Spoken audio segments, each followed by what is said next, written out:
Good evening, welcome, and thank you very much for tuning into the dramatic, incredibly hilarious, and somewhat mean reading of Chlorine Mermaid. My name is. Oh, oh my goodness, you almost got me there. Sneaky, sneaky. I will never reveal that about me. That is way too personal. Well, let's just jump right into this and recap all that we experienced in part one because I want you to suffer all over again. But just hold my hand and I promise you'll be safe. Stop that. That's enough. In part one, we had a whole lot of ups and downs and baby dolls, baby dykes, and butt touching. I cannot wait to see what part 2 is going to bring us. But you know what? I'm not ready to advance just yet because I enjoyed part 1 so much that I want to review all of its tantalizing highlights. Rapid review! I was 13 years old. Time warp, I am at a bar. Baby Dyke. Triumphant blowing. Herds of cars. Men and women.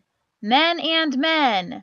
Woman and woman. Sparkling water. Baby parade. Sitting at a bar, sitting on a bench. Confusion. 3 or 4. What? 2 or 3. Huh? More confusion. And we're pretty much caught up at this point, so if you can handle it, let's begin part 2. I wondered what Lottie was going to look like. It had been more than a year since I'd seen her. She was pregnant, 7 months along. I squinted and saw her coming towards me, a whale of a creature, wearing a bright blue maternity top, stomach bobbing in front of her like a buoy out at sea. Now, in that sentence, we have 2 references to that which surrounds them geographically. I blinked and the mirage disappeared. Instead, there were 2 men walking toward me, hand in hand in bathing trunks and flip-flops. The younger one was bare-chested. Both sported goatees. The older, taller one nodded his head at me as they walked past. A few bold, white-silver strands gleamed in his otherwise raven-dark facial hair. What were they? Late 30s, early 40s? Further down the street, they stopped to kiss. I started to feel nauseous, The sun was too bright. The glare in a window across the street momentarily vanished, and I saw a display with bathing suits, beach hats, and rainbow-splashed P-Town sweatshirts. Already I am so sick of hearing about sun hats, which has a hyphen in between it, beach hats, which has no hyphen in between it, and bathing suits. Bingo. I carefully navigated across the busy street, taking small steps in my cheap platform flip-flops. Sick of hearing about flip-flops as well. Bells jangled as I entered, again. The store was cool and dimly lit compared to the sun-struck world outside. And here we go about sunglasses. I found the sunglasses near the back of the store, behind the register. After a few twirls of the display, I noticed a collection of heart-shaped glasses with plastic frames in. And here we go. Our first list of colors. Red, orange, yellow, green, and blue. I picked red. Everything in the store became suffused with a deep pink. Thought they were red. On a discount shelf above me, some chintzy angels and grotesque Santa in a thong figurines appeared to blush. Santa's butt cheeks looked like they'd have been slapped. I wandered a few minutes in this blossom-colored world, because all blossoms are a deep pink. Deciding that pink wasn't it, I headed back to the glasses display. Oh my gosh, I'm on the edge of my seat. Passing by a rack of swimsuits, not again, I noticed two men. So we have another pair of two men. These aren't the two men that walked by her in the street. I think they're another two men.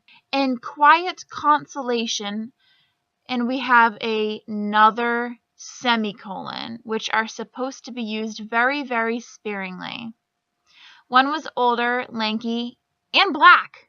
The other, white and wearing a blue Red Sox hat, looked young enough to need a fake ID. They were fingering the material of the men's bikini bottoms, smooth blues, reds, and gold.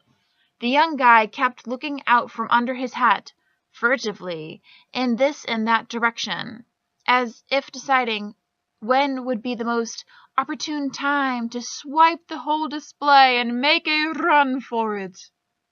Eventually, the older man made his way to the register counter. "Not ready yet," he said to the clerk. This is not in quotations, but everything else that is said in this story is in quotations. Who is adding teddy bears to the display window. I was back at the sunglasses display. Alright, I'm done with this. The man's nails were long and filed into ovals, and he tapped them on the counter in a quiet rhythm. Sagging pockets under his eyes were underscored by a fanned pattern of wrinkles. A strange noise like a pup's yelp came from the vicinity of the swimsuit rack, then a gruff cough. "Baby boy," said the man. He left the counter. I heard a loud, deep "shove it," and the young guy barreled through the store, past me, a blush the color of bruised beets on his fair cheeks. Yes, we're talking about cheeks again. Remember when we talked about Santa's cheeks? Yeah, the subject came up again already. His circuitous route finally took him to the door, and the bells chimed pleasantly upon his departure. Can somebody please tell me what in the HECK just occurred? The old man returned to the register and put a pack of gum on the counter. Is nobody reacting to this? I snatched a green pair of heart sunglasses and got behind him in line. "Kids these days," I said. "How old are you?" He gave a small smile. His eyes looked tired. "Kids," he replied. Leaving the store, his steps were fluid and slow. "I thought you were talking to the guy who was ringing up your stuff at the counter. There's like 3 men in this store. I don't know who ran out. I don't know who you're talking to. I don't know anything, quite frankly." Outside, I armed myself against the sun with green glasses, and the world turned to puke. Why did you choose this? Why did you choose this color?